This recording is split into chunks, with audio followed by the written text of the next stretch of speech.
afhayeenka xisbiga mucaaradka wadani Ibrahim Mahdi Buuba waxaantu xisbigaasi kula hadlay warbaahinta ayaa xisbigiisa ka difaacay eeda kala duwan uga yimid wasiirka wasaaradda warfaafinta Soomaaliland Ismaan Saxardiid Cadaani waxaanu afhayeen Ibrahim Mahdi Buuba ku tilmaamay wasiir Cadaani midaan ka soo bixin shaqadii uu qarankan u hayay isagoo arrimahan ka hadlayna wuxuu tilmaamay sheegay in Baashi Maxamed Faarax doorashadii golaha wakiilada ka dhacday uu aqoonsan yihiin xukuumadahan gudoomiyaha golaha wakiilada Jamhuuriyadda Soomaaliland waxaa leenahay xukuumaddu ma kula qabtaa midka mise waa kugu adiga uun Cadaaniyow haddaad kaliya ay kugu tahayna aday kugu ceeb tahay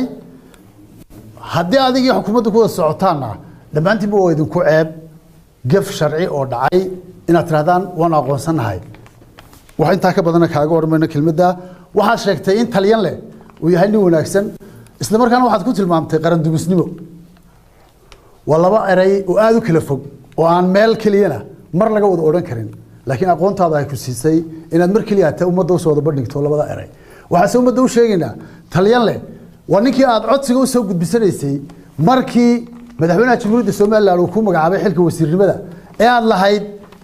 ansixi ama ogolow shaqada madaxweynuhu ii igmaday in qarankan u qabto maanta inaad kii aad ku tilmaamto qaran dumisnimo iyaduna waxa weeyaan waxay ka dhigan tahay dhalaankii hooyadii dhalmada baray wax ka badan inta ka oran mayno waxa aan ku sheegayaa tani maaha xamar waa Hargeysa waa runta waa Hargeysa lagama yaqaano sharciga iyo qawaaniinta jirta in la buriyo oo sharci daro laga shaqeeyo xamar bay ka dhacdaa halka ma dhacdo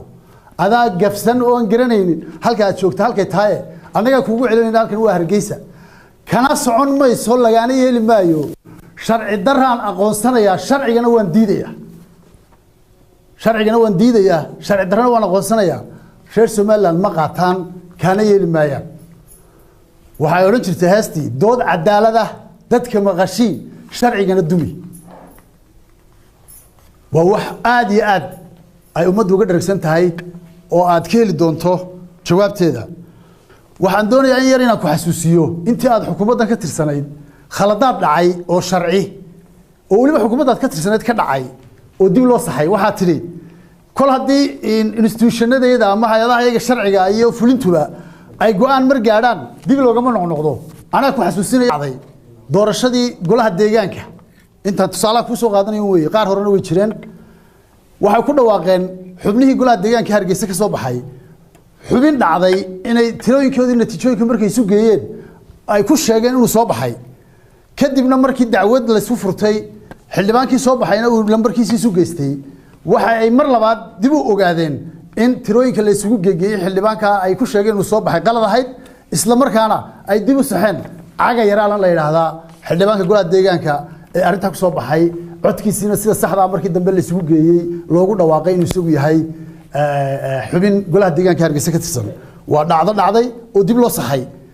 waxaan ku xusuusinayaa kale alla doori afkana waa yaqaan waana ka agnaan buuri alla doori afkana waa yaqaan waana ka agnaan haddana waxaan leeyahay waxa kugu fiicnayd madrasada cukuse inaad soo gasho horta af Soomaaliya ku soo barato haddaad yara jir diidana annaga aad noo kaaleedo annaga mid baraafida ku qori lahayn waa dee weeday xamar iyo wadani iyo xamar wax annagu ma nihin xisbi ahaan dad xamar lagu xuquuqin karo dad laga cabsiyana ma nihin xamar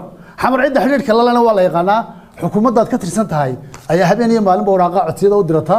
ama DBWL ha ahaato ama heshiisyo kale caalami ah galaysa ha ahaatee baarlamaanka Soomaaliya iyo ra'iisul wasaarayaashooda iyo madaxdooda habeen iyo maalin waraaqa codsiga u dirato marag madoona waliba haddaad hadalka joojin weydo waxaanu ku soo hordhigi doonaa adigoo saxaxay ama wasiiro kula mid oo dhigaaga ay saxaxeen oo ay ku dalbanayaan ama dawladda xamar kaga dalbanayaan wax yar oo liita oo dhaqaale ay ku raadinayaan taasina waxa ay noqonaysaa nusqaan qarankana u soo hoyseen intii aad xilka haysay adiga iyo kuwa kula qeyrka ah ee ka tirsan xukuumadda maanta la haysa ama xisbil xaakimka kulmiye ka tirsan waxaan ku soo gabagabeynayaa waa la ogaa Minnesota calanka Soomaaliya inaad sida go'ashaalka u huwan jirtay oo u ilmeey jirtay waliba Ismaan Axmed Ismaan Star TV